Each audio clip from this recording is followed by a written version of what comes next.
নমস্কার বন্ধুরা, আজকে কাঁচা আমের ঝুরি আচার বানাচ্ছি। ঝুরি আচার বানানোর জন্য গাছ থেকে কিছু আম পেড়ে নিয়েছি।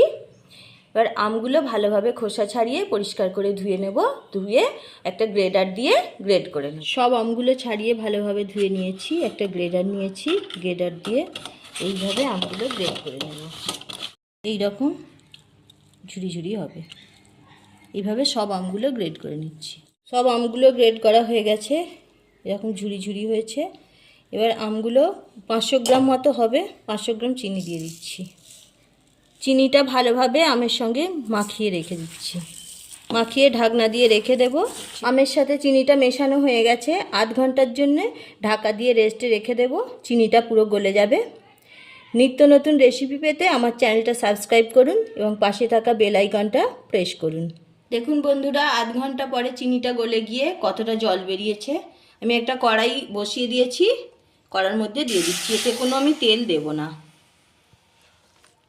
এবার নাড়তে থাকবো। অল্প লবণ দিয়ে দিচ্ছি, এলাচ,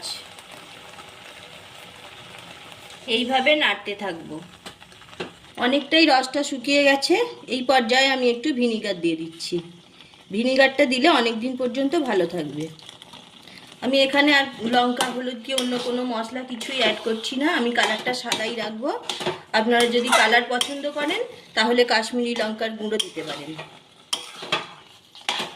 আরও একটু শুকনো হবে। দেখুন কত সুন্দর হচ্ছে, আর এলাচ দেওয়ার জন্য সুন্দর একটা গন্ধ উঠেছে। এখন আমার ঝুরি আচার একদম রেডি হয়ে গেছে, বুঝতেই পাচ্ছেন। এবার আমি গ্যাসের ফ্লেমটা অফ করে নামিয়ে নিচ্ছি।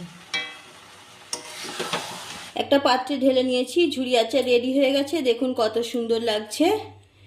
আর এইভাবে বানিয়ে আপনারা অনেক দিন পর্যন্ত খেতে পারবেন। ঠান্ডা হলে একটা এয়ারটাইট কন্টেনারের মধ্যে রেখে দেব। ফ্রিজেও রাখতে পারেন, নর্মাল টেম্পারেচারেও রাখতে পারেন। দেখুন একটা পাত্রে আমি সার্ভ করে দেখাচ্ছি কত সুন্দর হয়েছে।